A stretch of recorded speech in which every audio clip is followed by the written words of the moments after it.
Bonjour à toutes et à tous. Je suis ravi de vous accueillir aujourd'hui pour ce webinaire sur l'injection des réactifs dans le traitement des fumées. Merci d'avoir pris le temps de nous rejoindre. Nous avons aujourd'hui un programme riche et intéressant à partager avec vous. Bon, j'espère que ça vous intéressera. Ce webinaire a pour but de vous présenter les techniques et les solutions que nous avons à vous proposer pour optimiser vos procédés de traitement des fumées. J'espère que vous repartirez avec des informations utiles et des idées appliquées pour vos projets. Donc, du coup, je me présente, je suis Jamel Doualouina, pour ceux qui ne me connaissent pas. Je suis responsable commercial France. Je serai accompagné aujourd'hui de Fabrice Canu, qui est ingénieur technico-commercial France, et de Jean-Charles Poutier, qui est notre responsable recherche et développement. Au sommaire aujourd'hui, les solutions de stockage, la partie dosage, contrôle et consommation, les transferts pneumatiques et l'injection. Et ensuite, en dernière partie, ça sera les questions-réponses. Sodimat, pour ceux qui ne nous connaissent pas, on est une société française. On existe maintenant depuis plus de 40 ans. On est représenté dans le monde à travers 30 pays. On a 5 filiales, une aux États-Unis, en Espagne, en Allemagne, en Chine et au Mexique. On intervient dans le cadre du traitement de fumée dans plusieurs types d'usines. Donc, on est principalement sur les usines de valorisation énergétique, les usines d'incinération des déchets spéciaux. On travaille aussi pas mal en cimenterie, en verrerie et en sidérurgie. Nous sommes ISO 9001 et nos équipements sont certifiés ATEX. Je vais passer la main sans plus attendre à mon collègue Fabrice Canu qui va vous présenter les solutions de stockage. Merci Jamel, bonjour à tous.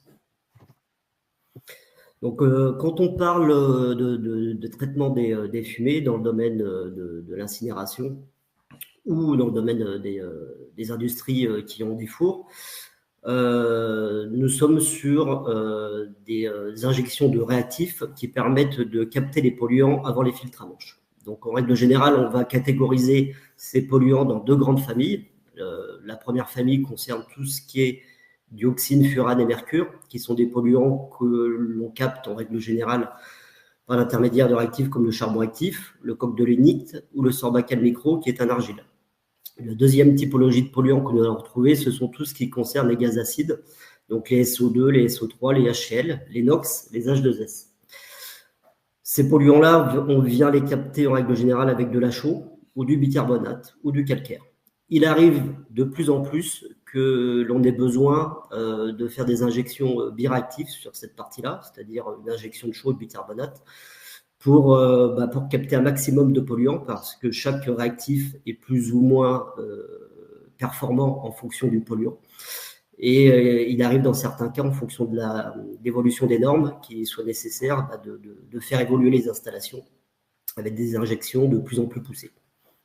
Alors, au niveau des solutions d'approvisionnement des réactifs sur site, on va retrouver 4 familles de livraisons possibles. Donc, la première, c'est tout ce qui concerne les livraisons de réactifs en vrac, donc par camion-citerne. Alors, les camions-citernes, peuvent aller jusqu'à des volumes de 60 mètres cubes. Et le tonnage routier possible est jusqu'à 30 tonnes. Pour se donner un exemple, si vous vous faites livrer donc 60 mètres cubes de bicarbonate, qui est un produit qui avoisine une densité de 1, vous aurez donc 30 tonnes, vous aurez donc sur un camion de 60 mètres cubes, vous ne pourrez livrer que 30 tonnes, soit 30 mètres cubes de produit. Si vous êtes sur un produit comme de la chaux, donc qui est un produit qui a une densité plutôt de l'ordre de 0,5, donc on vous livrerait 30 tonnes de chaux, vous aurez 60 mètres cubes de produit. Concernant les solutions en big bag, on est sur des big bags en règle générale de 1 ou 2 mètres cubes. Donc c'est en fonction du réactif que vous aurez, donc vous pourrez avoir un big bag qui va jusqu'à 2 tonnes. Ces big bags sont des big bags en toile qui ont la spécificité de ne pas être étanches à l'eau, contrairement à l'autre solution que l'on voit juste à côté, qui sont les conteneurs rigides. Donc, les conteneurs rigides, c'est des conteneurs qu'on appelle des conteneurs flow-bin, qui, le coup, sont des solutions qui sont étanches à l'eau. Alors, ces conteneurs rigides sont des conteneurs qui sont approvisionnés par le site, achetés par l'exploitant du site, et qui sont à recharger chez le fournisseur de réactifs. La dernière famille d'approvisionnement, c'est tout ce qui concerne les sacs. Tout ce qui est sacs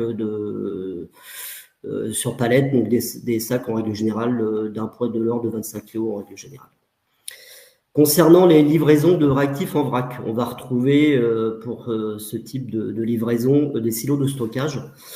Donc, de par notre expérience, on a tendance aujourd'hui à privilégier les silos en fibre de verre, donc en polyester, par rapport à des silos en acier, que l'on propose aussi, pour le coup. Alors, pourquoi on privilégie les silos en polyester? C'est que le polyester, c'est un matériau qui a un caractère isolant important. L'avantage, c'est qu'on a dans nos applications des produits qui sont très sensibles pour certains à l'humidité ou à la condensation, plus particulièrement la chaux, le bicarbonate, même le calcaire. Donc, le fait d'avoir un matériau isolant présente un avantage certain pour limiter les risques de prise en masse du produit et favoriser l'écoulement. Au niveau des silos polyester, aussi l'avantage, c'est que c'est un matériau qui ne se dégrade pas dans le temps, donc il y a très peu d'entretien à faire dessus. Au pire, il va se salir, un nettoyage simple suffit, il n'y a pas besoin de le repeindre. Sur cette typologie de silos, que ce soit en polyester ou en acier, nous allons retrouver les accessoires standards de base, donc un fil de dépoussiérage qui est en toiture du silo, filtre à décolmatage mécanique ou pneumatique. On vient retrouver également un système de soupape de sécurité qui permet de pouvoir dégazer le silo en cas de surpression si le filtre est bouché. Nous allons également avoir un trou d'homme qui va se situer également sur le dôme du silo. Pour l'accessibilité, nous avons une échelle d'accès à crénoline avec ou sans palier intermédiaire en fonction de la hauteur du silo. Et pour le dépotage, nous mettons en place une tuyauterie de dépotage qui part de la partie basse du silo jusqu'au dôme. Donc, au niveau des silos, nous allons retrouver deux typologies de silos. Les silos, je dirais standards, sur pied. Donc, dans ce cas-là, le corps du silo est posé sur une charpente métallique, 4 pieds. La spécificité, c'est que quand on part sur cette solution, les équipements qui sont en dessous sont exposés à l'environnement extérieur, avec les éventuelles contraintes que ça peut engendrer. Lorsqu'on a un silo sur jupe, c'est tout simplement un silo sur lequel on vient prolonger la virole du silo jusqu'au sol, de manière à créer un local en dessous.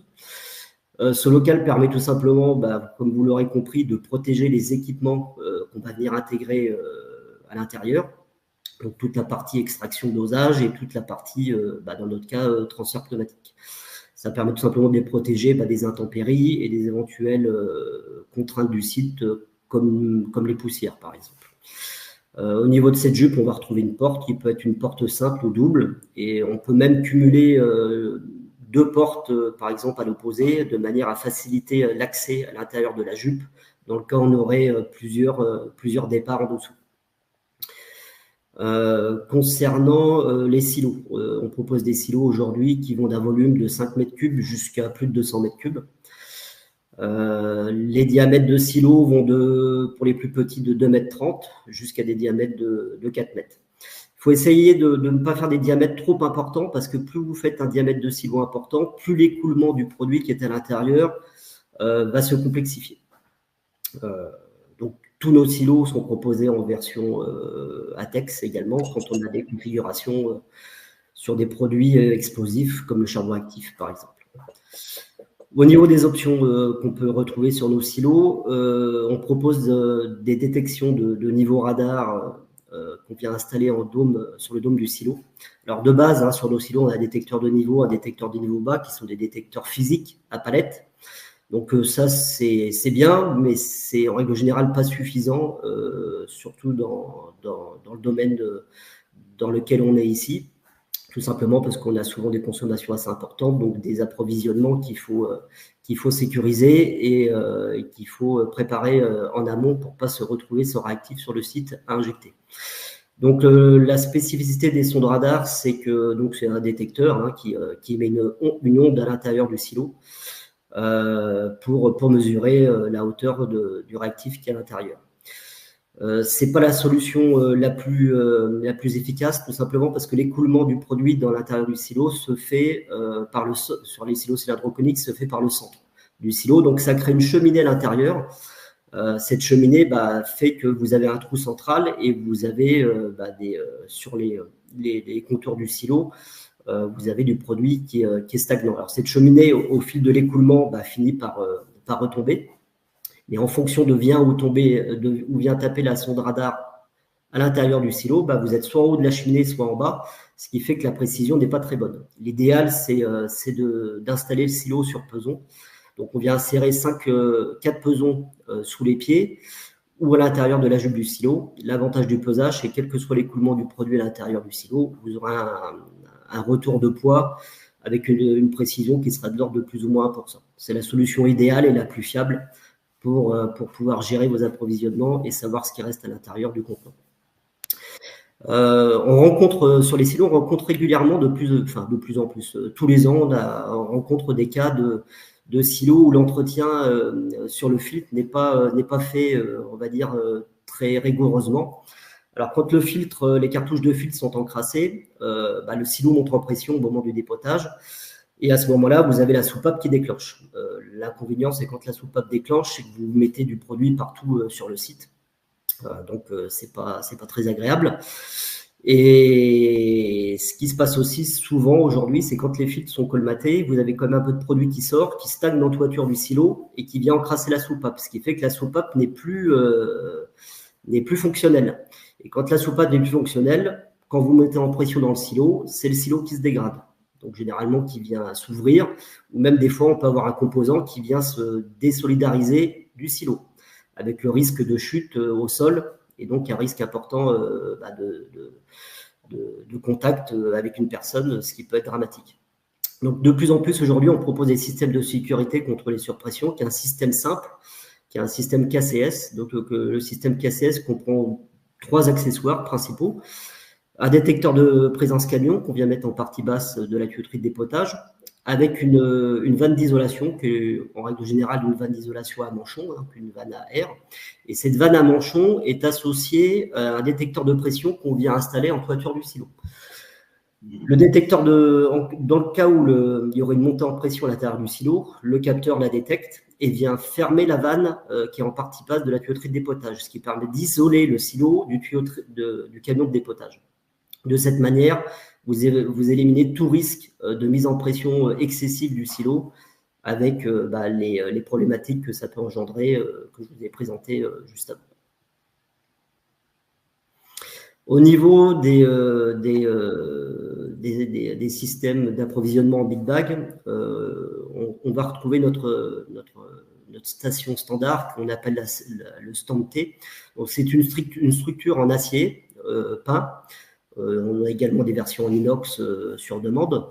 Donc, la particularité de cette version standard, c'est que pour mettre en place le big bag sur la structure, il est nécessaire d'avoir sur site soit un palan qui est installé au plafond, soit un chariot de manutention équipé de fourches qui permettent de venir manutentionner notre palonnier. Donc, le palonnier, c'est la partie mobile rouge qui est en partie supérieure de la station de vidange big bag que vous voyez à l'écran. Donc le palonnier permet tout simplement d'accrocher le big bag dessus et d'être manutentionné soit via le palan au plafond, soit via le chariot élévateur que vous aurez sur site. Dans le cas où le site n'est pas équipé de ces 2 accessoires de manutention, on propose un stand K, donc qui est une version qui est équipée d'une poutre supérieure qui permet d'y installer un palan. Donc le palan peut être manuel ou motorisé, avec une motorisation qui peut être faite aussi bien sur la levée que sur la translation. Les deux, ou juste uniquement la levée et pas forcément la translation, c'est au choix. Concernant la partie conteneur rigide, donc les conteneurs Flowbeam, on est sur le même principe. On a une structure qui permet de recevoir le conteneur pour pouvoir vidanger le Flowbeam. Vous l'aurez compris, les systèmes de vidange big bag, c'est pour des installations plutôt sous abri ou en intérieur. Les systèmes Flowbeam, l'avantage, c'est que c'est un système qui peut être mis en extérieur. Et concernant le le dernier mode d'approvisionnement de réactifs sur site, hein, donc les sacs, qui est une solution qu'on retrouve très rarement dans notre activité du traitement des fumées, tout simplement parce qu'elle n'est pas forcément toujours adaptée en termes de capacité par rapport aux consommations qui sont faites. Mais ça peut être un appoint sur certains réactifs qui peuvent être des adjuvants ou pour faire des tests.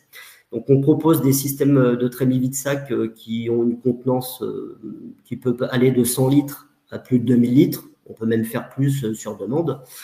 En règle générale, ces trémies sont faites en matière plastique, en PEHD ou en PPH. On peut également les proposer en acier peint ou en inox. Les accessoires des trémies vide-sac, on va retrouver la plupart du temps une tablette repose-sac qui permet de faciliter l'ouverture du sac par l'opérateur et sa vidange. Au niveau de cette trémie vide-sac, on peut venir y intégrer une hotte qui permet de confiner les poussières pour éviter d'en mettre partout, limiter l'émanation de produits. Au niveau de cette hotte, on peut également, en option, venir y rajouter un filtre qui permet de capter un maximum de poussière au moment de la vidange du sac. De base, on va également retrouver un détecteur de niveau bas, hein, qui est un détecteur physique à palette. Et en complément, on peut venir rajouter, si besoin, des pesons sous les pieds, comme c'est le cas sous les silos ou d'ailleurs sous nos stations de vidange Big Bag. Alors, toutes nos installations peuvent être ATEX, aussi bien les silos que les stands Big Bag, que notre émi. Écoutez, je vais repasser la main à Jamel qui va lui maintenant vous présenter nos systèmes d'extraction et de dosage qu'on vient intégrer sous nos différents systèmes de stockage. Merci Fabrice. Donc, dans un premier temps, je vais vous présenter notre solution qui a fait notre renommée maintenant depuis plus de 40 ans. C'est l'extraction sous silo avec le dosage qui est associé. Donc là, sur la vidéo, vous allez avoir un silo cylindre conique, de façon classique, avec la partie conique. Sur les produits qui sont voûtants, c'est vraiment sur cette partie-là que les produits vont venir prendre appui, qui vont venir voûter. Nous avons développé une technologie avec une turbine avec 5 niveaux de pales qui vont venir tourner dans le cône du silo de manière à extraire le produit de façon constante et venir alimenter ce qu'on appelle le corps du dévouteur. Donc, c'est la petite trémie qui est bridée directement sous le silo. Et là, le travail n'est pas fini puisque du coup, on va venir avec des bras de gavage saturer la vis en produit. Plus la vis est saturée, plus elle est pleine, plus on est précis en dosage. Là, dans le cadre d'un dosage volumétrique, on va être sur une précision de plus ou moins 3% à densité constante.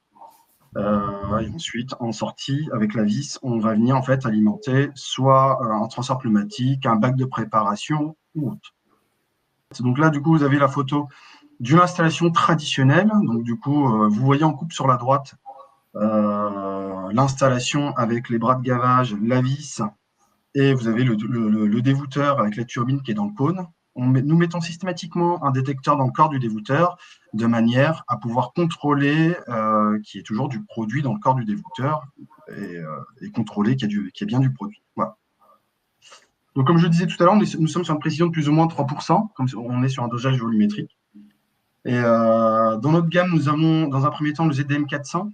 Donc comme dit le chiffre 400, c'est le diamètre du corps du dévouteur.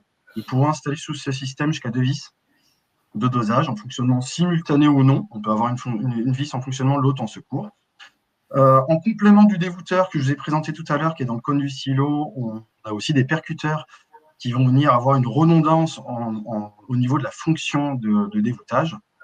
Nous intervenons dans des métiers comme l'incinération d'ordures ménagères où on ne peut pas se permettre l'absence d'injection de réactifs. Donc, si nous avons une défaillance sur un moteur ducteur du dévouteur, la partie percussion va venir prendre le relais puisqu'elle va être associée au détecteur à palette qui se trouve dans le corps du dévouteur de manière à pouvoir assurer une continuité de service. Sur la droite, vous avez le dévouteur ZDM 800 qui lui est sur un diamètre de 800. Lui, il a l'avantage de pouvoir installer en dessous jusqu'à 4 vis de dosage. En termes de débit, on va de quelques kilowattheures à plusieurs tonneurs. Donc, c'est des installations qui peuvent se faire très facilement en termes de montage sous des silos qui sont neufs ou existants. On est sur des plages de débit qui peuvent être importantes. En termes de débit, on peut aller de quelques kilowattheures à plusieurs tonneurs. exactement la même chose pour les trémies et les stations vidange Big Bag. Donc, c'est une autre dénomination. Sous les stations vidange Big Bag, le dégoûteur s'appelle le ZFP 400. De la même façon, on va avoir jusqu'à 2 vis directement sous notre station vidange Big Bag. On a 2 bras de gavage qui vont venir tourner dans le fond pour venir saturer les vis en produit. Et sur la droite, vous avez le dévoûteur ZFP 800 qui s'installe aussi sous une station de vidange Big Bag ou sous une trémie. Et là, on peut installer jusqu'à 4 vis directement en dessous et pouvoir doser sur 4 lignes, indépendantes. Donc là, ce n'est plus un dosage volumétrique. Ce qu'on cherche à avoir, c'est une précision de dosage. Donc, on a toujours notre dévoûteur qui est sous le silo. On va avoir un distributeur qui va venir amener une quantité importante de produits dans la trémie tampon. On va avoir notre calculateur de pesage dans lequel on va venir rentrer une consigne de débit. Et lui, via un variateur de fréquence au niveau de la vis de dosage, on va venir osciller le plus près possible de notre consigne, donc qui est actuellement de 30 kHz. Le but, c'est d'augmenter la précision de dosage et descendre en dessous des 3% de précision que peut apporter le dosage volumétrique. Voilà. Donc ça, cette technologie-là est vraiment utilisée sur des produits qui vont être assez coûteux, comme du charbon actif additivé, des charbons actifs qui vont être bromés, par exemple, dans le cas du traitement du mercure, donc qui vont coûter quand même assez cher en coût d'exploitation. On peut aussi utiliser cette installation-là, pas forcément en régulation continue, mais en suivi de consommation, donc si on veut faire de la totalisation. Donc on a toujours un calculateur, mais cette fois un afficheur, cette fois-ci qui est beaucoup plus simple. Via un retour en 420 mA, on peut remonter les informations des pesants directement en supervision. Donc là, vous avez le idée d'une installation, on va dire, classique qu'on a déjà réalisée avec un silo, avec notre dévoûteur qui se trouve directement dans la partie conique du silo, les percuteurs, la vis de distribution qui vient alimenter la trémie tampon qui est équipée de pesants. En partie basse de la trémie tampon, on a notre dévoûteur qu'on a vu tout à l'heure, le doseur et ensuite un système de transfert pneumatique qui va venir se diviser en deux pour venir alimenter 2 points d'injection. Donc, notre installation est bien entendu possible en latex. On veut doser du charbon actif, par exemple. Donc là, sur le visuel de droite, vous avez un visuel d'une trémie tampon type tel que nous la proposons, avec les pesons, la partie dévoûtage en partie basse et la vis de dosage. Je vais passer maintenant la main à mon collègue, à M. Poutier, qui va vous présenter nos solutions de transfert pneumatique et d'injection dans les gaines de fumée. Merci Jamel, bonjour à tous. Donc on va passer à la partie transfert pneumatique. Donc on va commencer par une petite vidéo. Donc on va retrouver notre silo stockage décrit par Fabrice un petit peu avant. Le système de dévoûtage, donc le dévoûteur. Le dispositif de soufflage, donc là c'est un ventilateur. Nous, comme l'a dit Jamel, on peut installer jusqu'à 4 lignes sous nos appareils. On va retrouver le capteur de vitesse et de pression qui va nous permettre en fait de piloter le dispositif de soufflage. En bout du doseur, on va retrouver la goulotte qui va nous permettre d'injecter directement le réactif dans le conduit qui va nous permettre de transporter. Donc ce conduit est flexible, anti-colmatant et permet des installations compliquées puisqu'il est flexible. On va retrouver la canne d'injection avec une vanne guillotine d'isolation. La canne qui va nous permettre d'injecter le pulvérulent au cœur de la gaine de fumée et avoir une dispersion correcte. Et c'est aussi équipé d'un petit percuteur. Donc, alors, pourquoi on a fait le choix en fait d'une sortie, une représentée en bout du doseur? Avant, on travaillait avec des sas alvéolaires qu'on peut voir sur la gauche. Donc, c'est un encombrant assez conséquent. C'est une source d'énergie en plus à prendre en compte dans le bilan de consommation. Il y avait aussi la gestion de remontée d'air à l'intérieur de ces sas et c'est très difficile à gérer. Et on évite aussi le chemisage de ces sas qui est assez coûteux. Donc, sur la droite, on peut voir en fait notre silo, le dévoûteur doseur. Donc là, on a un multidoseur sous l'appareil et on voit nos représentés directement repris par le transfert pneumatique. Donc, Sodimat a fait le choix en fait de 2 types de matériel pour ces transferts pneumatiques. Donc, à gauche, vous avez la soufflante à canal latéral et sur la droite, le ventilateur centrifuge. L'avantage et l'inconvénient de chacun. Donc, on va partir sur une soufflante à canal latéral. Donc, on aura des grandes distances qui demandent une pression plus importante et des produits plus difficiles à transporter. Le débit d'air est assez faible. C'est un peu plus coûteux. et beaucoup plus volumétrique, volumineux qu'un ventilateur centrifuge. Les avantages du ventilateur centrifuge, on va le faire sur des petites installations. Le débit d'air est beaucoup plus élevé. C'est beaucoup plus économique à l'achat. Les pressions à l'intérieur sont beaucoup moindres. Donc, pour ça, petite installation. Et ça prend beaucoup moins d'encombrement. Donc, quand on est sous un silo jupe, c'est vraiment avantageux. On gagne vraiment un gain de place. Même si le diamètre du silo est important, ça permet en fait de pouvoir en fait gérer le matériel correctement lors des entretiens. Les différents accessoires qui vont composer le transfert pneumatique. Donc, on va retrouver la goulotte en T qui nous permet d'injecter le produit directement dans le transfert. On met généralement un capteur de rotation parce qu'on ne peut pas mettre de capteur anti-bourrage au bout de cette évacuation. À l'intérieur, en fait, c'est une goulotte en acier peint. Un revêtement anti-colmatant est à poser à l'intérieur du conduit pour éviter tout colmatage dans celui-ci. On va retrouver un autre organe qui est la rampe de mise en vitesse.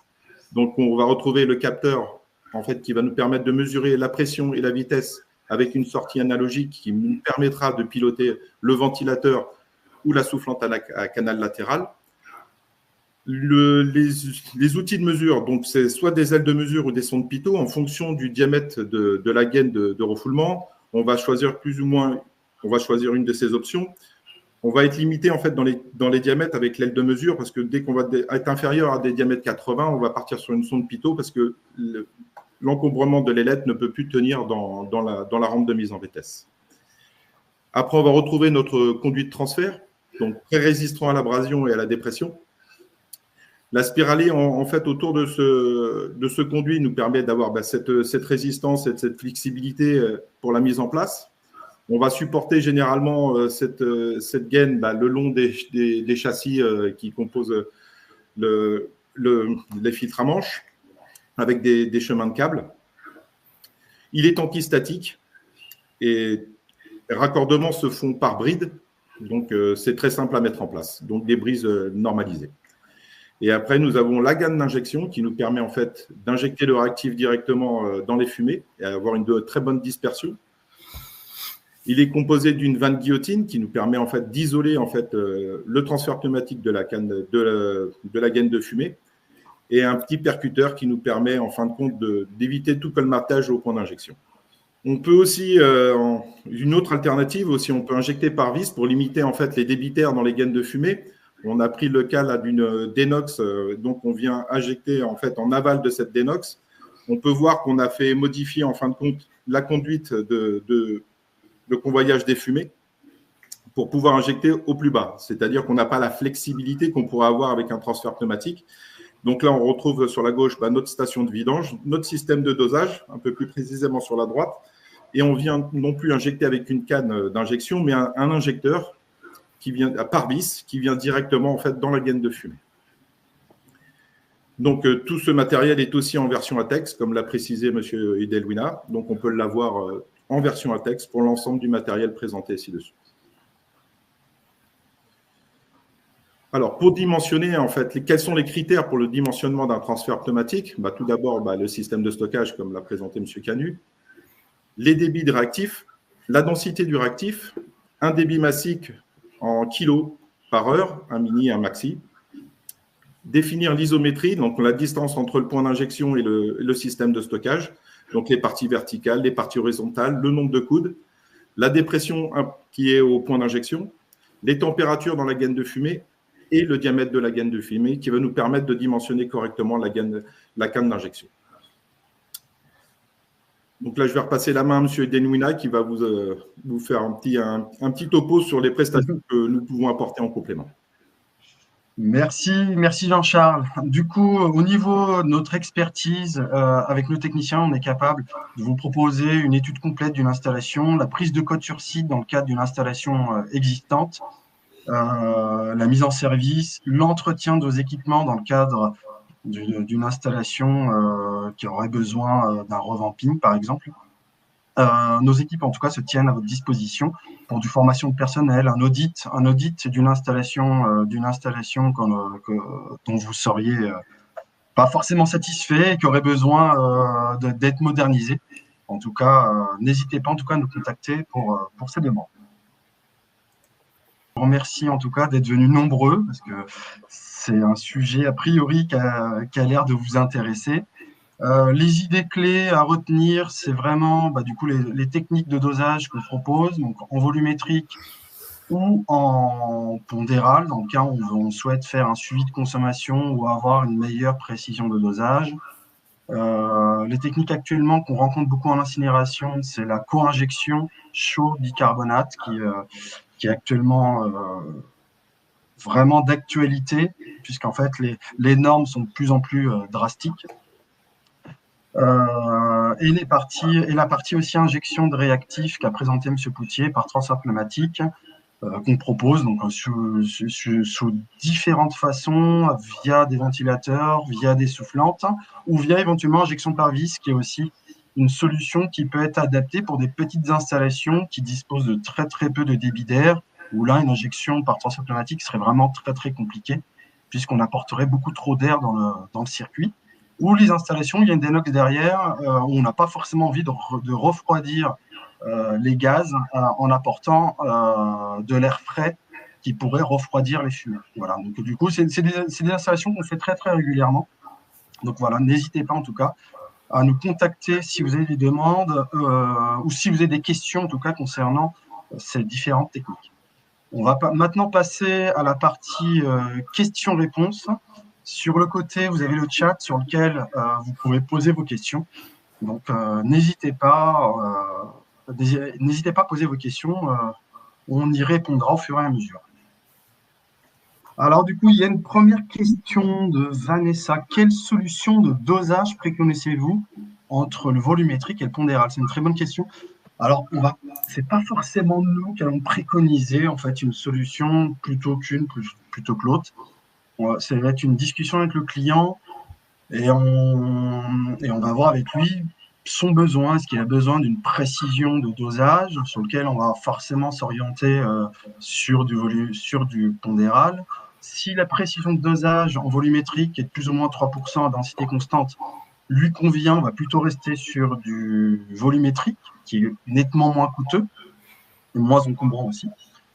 On va aussi passer sur du pondéral si c'est surtout dans le cas en fait du traitement pour les dioxines et furanes, sur lequel il n'y a pas forcément de mesure en continu, et les clients sont de plus en plus demandeurs d'avoir un suivi de consommation et de savoir combien est-ce qu'ils ont injecté de charbon actif ou de sorbacale micro par ligne, par exemple. Et ça, c'est quelque chose qui est vraiment demandé, parce qu'à l'heure actuelle, c'est plutôt un système de cartouche au niveau du suivi des dioxines. Et il y a un temps de latence entre l'envoi de la cartouche chez le laboratoire pour voir si le taux de dioxine en tout cas est bon en termes de rejet.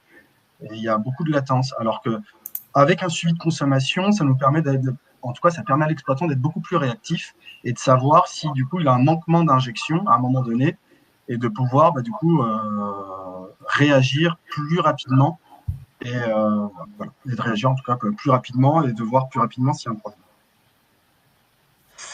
On a une autre question de Mohamed pour l'extracteur sous silo. Est-ce que c'est sûr que l'extraction tournant de l'extraction ne cause aucun problème à part une perte d'utilisation vu l'humidité et le poids de la matière? En tout cas, Mohamed, si je comprends bien votre question, est-ce que ça pose pas de problème? En fait, si le produit reste longtemps, par exemple, dans le silo, est-ce que ça posera pas de problème au niveau de l'extracteur? Non, habituellement, en tout cas sur les produits qu'on dose, que ce soit sur la chaux éteinte, le charbon actif, c'est des installations qui restent, le produit peut rester jusqu'à 6 mois. On a même des installations où le réactif est resté 6 mois dans le silo. Ça n'a rien causé en termes, en tout cas, ça n'a pas abîmé le dégoûteur. Après, nous, on est vraiment sur des silos qui sont en polyester, donc ils ont vraiment une forte résistance, en tout cas à la condensation. Il y a très peu de condensation à l'intérieur du silo. Donc, ce qui fait que le produit reste aussi, malgré tout, assez sec dans le silo. Voilà, j'espère que j'ai répondu à votre question. Alors, on a une autre question.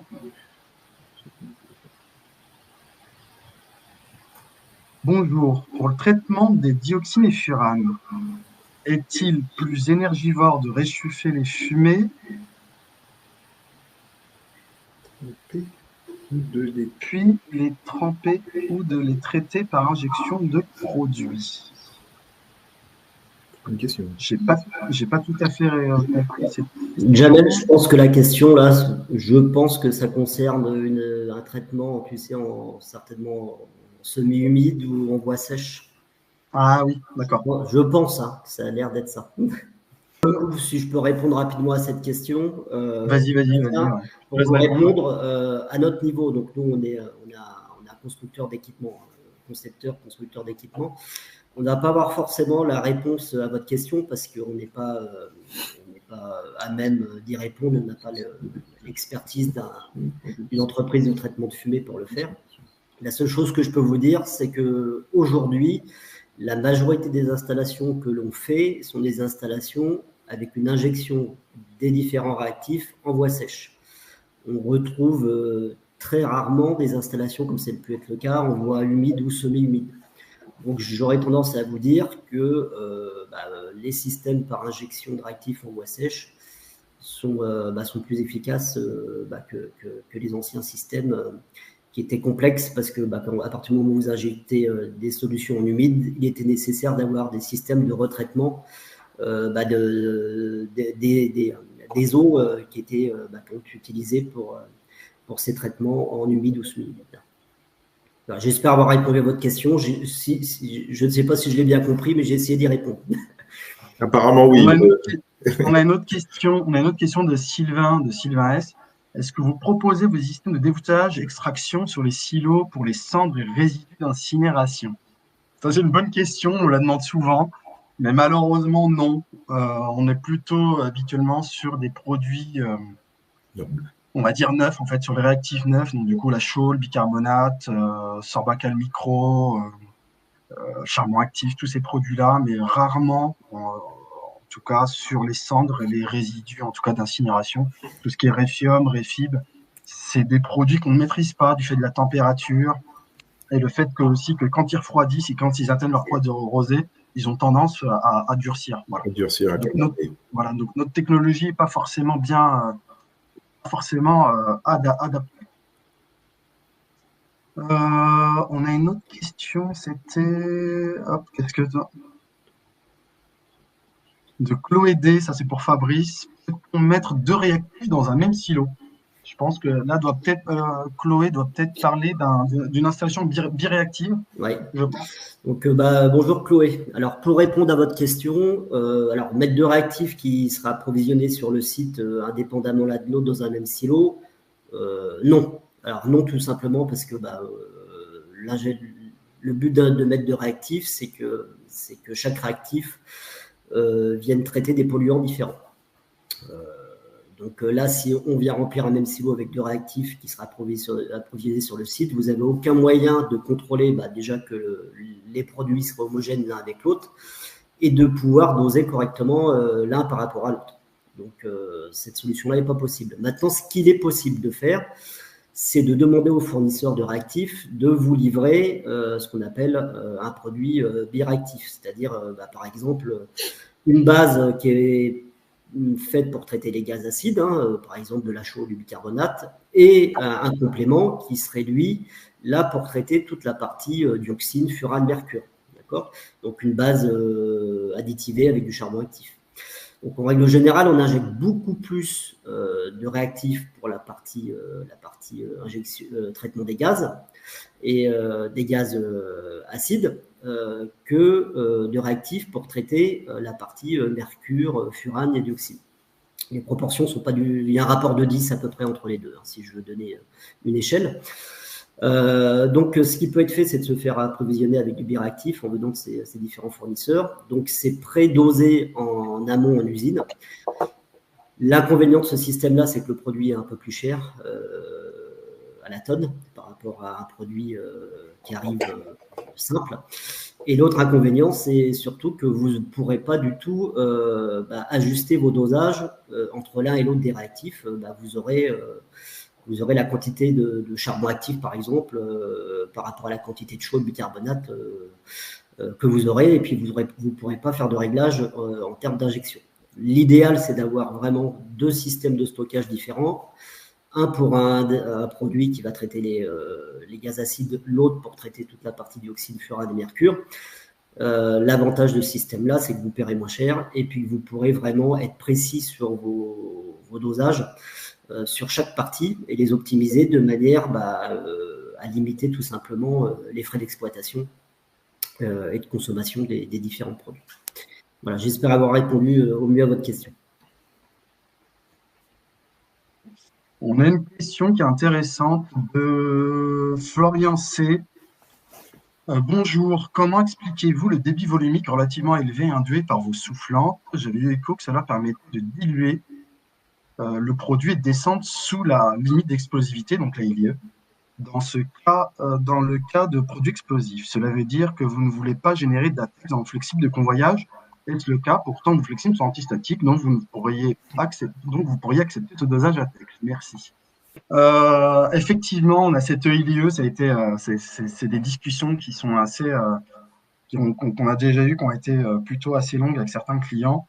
C'est que au niveau du charbon actif, au niveau des transferts pneumatiques, on évite de trop concentrer le charbon par rapport au débit d'air, parce qu'on respecte en fait la LIE qui est donnée par le fabricant du réactif, donc qui est indiqué dans la fiche produit. La plupart du temps, on est sur une LIE de 60 grammes par mètre cube, donc ce qui fait qu'on évite de mettre plus de 60 grammes par mètre cube d'air de produit. Donc effectivement, nos flexibles sont bien antistatiques, donc ils sont aussi ATEX, ils pourraient accepter ce dosage. Mais malgré tout, on a fait plusieurs formations chez l'INERIT, chez les organismes notifiés, qui nous demandent du coup de respecter ce taux de dilution et de ne pas trop concentrer pour justement être dans les règles. Voilà. Donc je sais qu'on a des confrères à nous, des concurrents qui concentrent beaucoup plus que nous. Donc, on va dire ce qui arrange un petit peu nos clients quand ils ont des inox derrière, donc ce qui évite de refroidir trop les fumées. Mais d'un autre côté, ils ne sont pas en conformité avec la réglementation. Donc, il y a malgré tout un risque d'explosivité qui reste, en tout cas à notre sens, qui est vraiment accru en concentrant plus le charbon actif dans le débit d'air. Voilà. Donc, j'espère que j'ai répondu à votre question, Florian C. Guillaume M. La réglementation recommande des systèmes pour limiter les effets d'une explosion du charbon actif. Proposez-vous des silos avec des évents d'explosion? Ça, c'est pour Fabrice. Alors, bonjour Guillaume. Donc effectivement, au niveau de nos silos, quelle est la différence entre un silo en version je dirais standard par rapport à une version ATEX? Alors déjà, tous les accessoires du silo, c'est-à-dire les accessoires de base, le filtre, les détecteurs de niveau, enfin, tout ce qui est composant, on va dire, électrique qui va composer les accessoires du silo vont être déjà approvisionnés en version ATEX. D'accord. Concernant le filtre de dépoussiérage, les filtres standards sont plutôt des filtres avec des décolmatages mécaniques. À partir du moment où vous passez en ATEX, on va plutôt tout de suite partir sur des filtres à décolmatage pneumatique, qui sont des filtres qui répondent à la règlement ATEX. En plus, quand on parle d'ATEX, souvent on est sur du charbon actif, donc un produit très fin. Et l'avantage du filtre pneumatique sur les produits comme ça, qui sont très très fins, c'est qu'on a un système de décolmatage des manches qui est quand même plus précis, plus fin qu'un simple décolmatage mécanique. Ensuite, en complément, on est dans l'obligation aussi par rapport au KST d'explosivité du produit, de faire des calculs pour savoir un petit peu comment on doit dégazer le silo en cas d'explosion. Donc, en fonction du calcul, on va mettre effectivement des trappes anti-explosion sur le silo. Alors, trappe anti-explosion, c'est grosso modo, c'est des volets.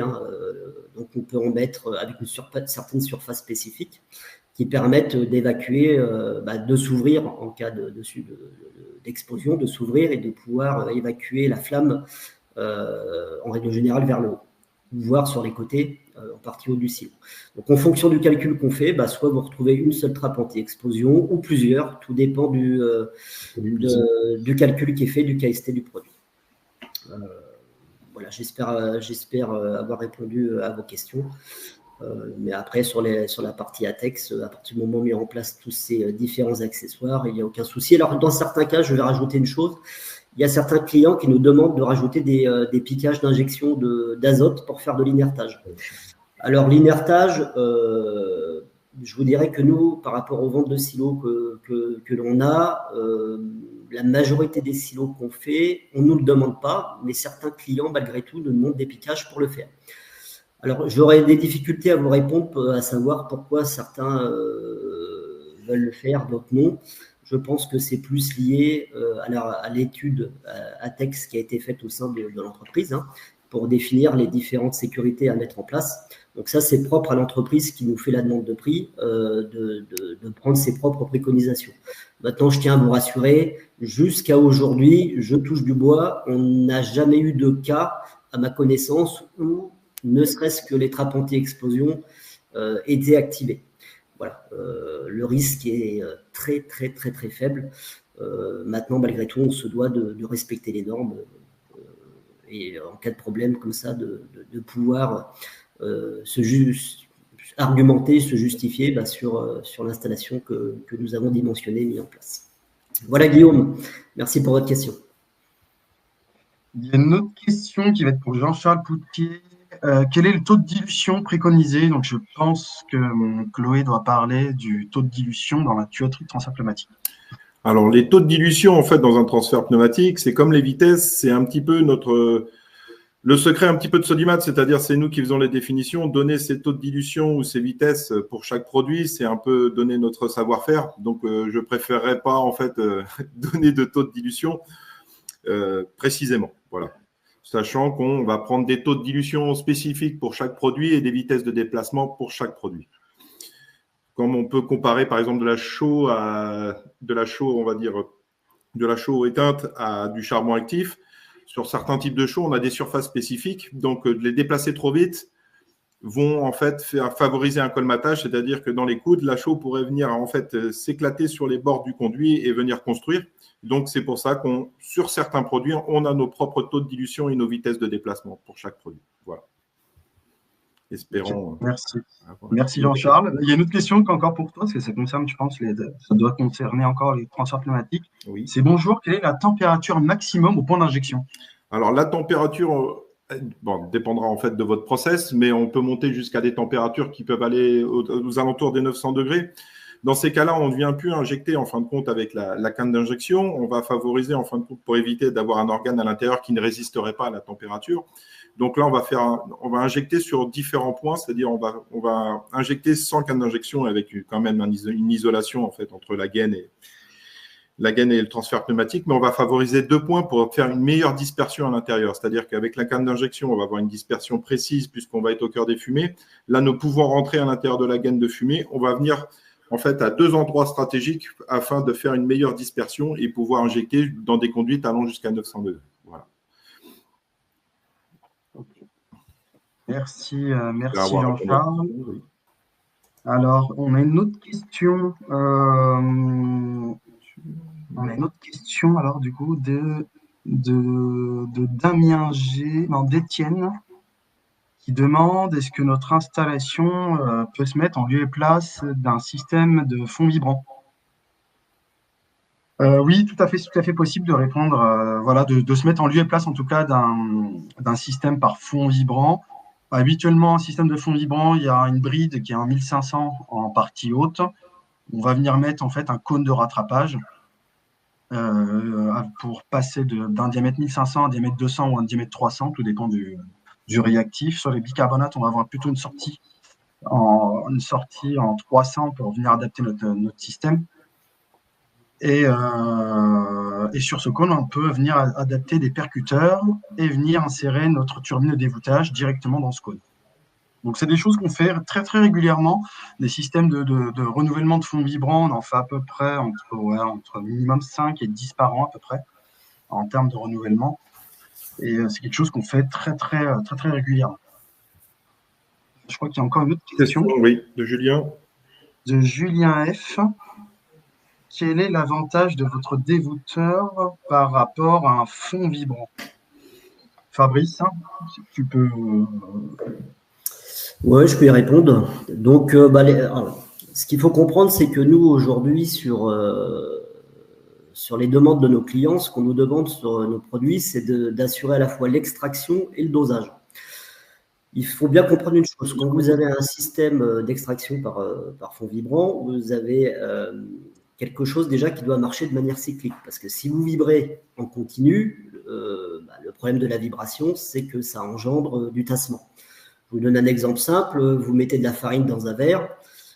Si vous ne touchez pas au verre, c'est-à-dire que le produit est tel qu'il est rentré à l'intérieur, il reste fluide. Dès que vous commencez à faire vibrer le verre de droite à gauche, le produit va descendre et se compacter. C'est exactement le même principe avec un fond vibrant.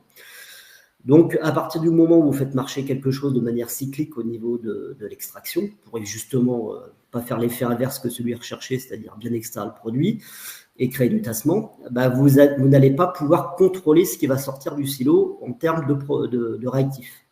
Et à partir du moment où vous ne contrôlez pas ce qui sort du silo, vous ne pouvez tout simplement pas doser en dessous. Parce que quand on travaille sur des systèmes de dosage volumétrique, par exemple, le principe, c'est d'avoir un remplissage continu de la vis à 100%, de manière à pouvoir donner une précision de dosage par rapport à la densité du produit et le rendement de notre vis.